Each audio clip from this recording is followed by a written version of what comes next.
अस्सलामुअलैकुम दोस्तों, मेरा नाम है अली और आप देख रहे हैं मेरा YouTube channel tadka with Ali. तो चलें शुरू करते हैं आज की रेसिपी। दोस्तों आज की रेसिपी मेरे पास एक एंटीक रेसिपी है जो आपने इससे पहले कभी देखी नहीं होगी और ना ही इसके बारे में कभी सुना होगा। तो चलें दोस्तों शुरू करते हैं आज की रेसिपी। ये रेसिपी शुरू करने से पहले दोस्तों देख लें इसको बनाने के लिए किन किन चीज़ों की ज़रूरत पड़ेगी। पहले नंबर पे मक्की के दाने, उसके बाद आलू, उसके बाद बारीक प्याज कटा हुआ नॉर्मल जैसे कटिंग हम घर में करते हैं वो, धड़ा मिर्च, नमक, लाल मिर्च, हरी मिर्च और उसके बाद धनिया है। दोस्तों इसके बनाएंगे आज हम पकोड़े। सबसे पहले आपने एक देचकी लेनी है, उसमें ये दाने डालने। मेरे पास तकरीबन 250 ग्राम ये मक्की के दाने। इसमें मैं पानी डालूंगा 2 लीटर तक ताकि ये अच्छे बॉयल हो जाएं। तो रखते हैं दोस्तों हम इसको चूल्हे पे और बॉइलिंग के लिए तकरीबन 30 से 35 मिनट लगाएंगे और ज़्यादा तेज़ आंच भी नहीं रखनी, नॉर्मल आंच पे रखेंगे ताकि ये अच्छी तरह से बॉयल हो जाएं। तो दोस्तों ये हमारे पास 30-35 मिनट हो गए इसको बॉइलिंग पे। अब हम चेक करते हैं दाने।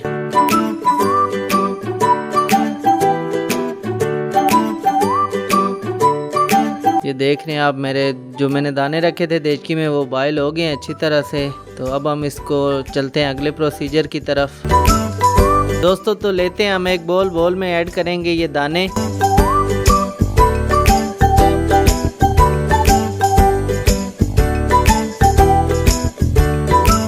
अब इनको हम एक जूसर लेंगे और उसमें करेंगे इसको हम ग्राइंड अच्छी तरह से। ये जितने थिक होंगे आपने इसको ख्याल रखना है, ज़्यादा पानी नहीं ऐड करना है इसमें, इसको ग्राइंड करना है।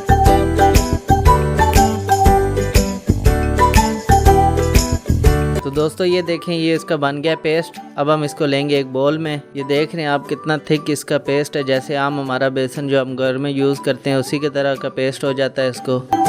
और इसके पकोड़े बहुत क्रिस्पी होते हैं, दूसरे बेसन से ज़्यादा क्रिस्पी होते हैं इसके पकोड़े।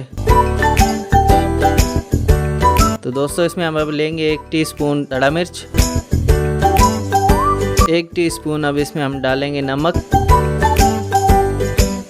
1 टीस्पून हम इसमें लेंगे लाल मिर्च। अब इसको मसाले को करेंगे हम अच्छी तरह से मिक्स, ताकि मसाला अच्छी तरह से मिक्स हो जाए। जितना अच्छा मसाला मिक्स होगा उतना ही अच्छा हमारे पकौड़ों का जायका आएगा। तो ये मसाला हो गया हमारे पास अच्छी तरह से मिक्स। अब हम चलते हैं सब्जियां जो हमने रखी हुई थी उनको करते हैं मिक्स। ये हम सब्जियां कर लेते हैं मिक्स इसमें। ये देखें आलू हमने डाले हैं बारीक कटे हुए हैं। ये प्याज जो नॉर्मल कटिंग में कटा हुआ मैंने पहले भी आपको बताया है। ये धनिया हमारे पास ये भी बारीक कटा हुआ है।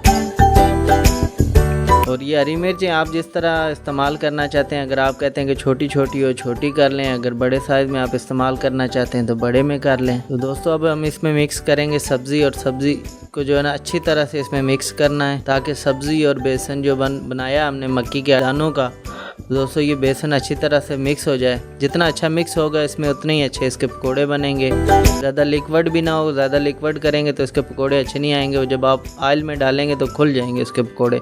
तो इसलिए इसको ज़्यादा पानी नहीं देना। लेते हैं एक फ्राई पैन, इसमें डालेंगे हम ऑयल। ये हमने ऑयल ले लिया है। आप कुछ भी इस्तेमाल कर सकते हैं, घी भी इस्तेमाल कर सकते हैं। इसको रखेंगे हम मीडियम फ्लेम पे ताकि ये अच्छी तरह से गर्म हो जाए ऑयल।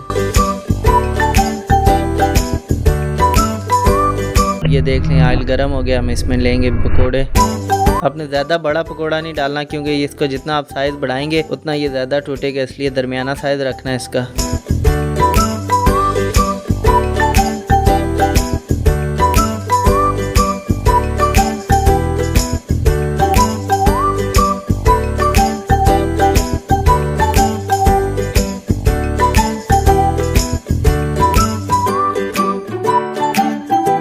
माशाल्लाह बहुत प्यारा कलर आ रहा है इसका। आप भी एक बार घर में ज़रूर ट्राई कीजिए इस पकोड़े को, दूसरे पकोड़े से आपको ये खस्ता मिलेगा।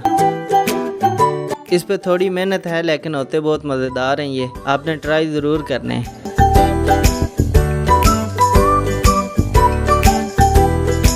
तो दोस्तों ये ट्राई ज़रूर कीजिएगा और मुझे कमेंट्स में ज़रूर बताइएगा कि आपने बनाए और कैसे बने आपके घर में। तो दोस्तों कैसी लगी आज की मेरी रेसिपी? अगर मेरी वीडियो अच्छी लगी हो तो अपने दोस्तों और फैमिली मेम्बर के साथ ज़रूर शेयर कीजिएगा। अगर आपको रेसिपी बनाने में कुछ परेशानी हो तो मुझे कमेंट्स में ज़रूर बताइएगा। अगली वीडियो तक के लिए चाहता हूँ इजाज़त। अगली नई रेसिपी के साथ हाज़िर होता हूँ आपकी खिदमत में। तब तक के लिए अल्लाह हाफिज़।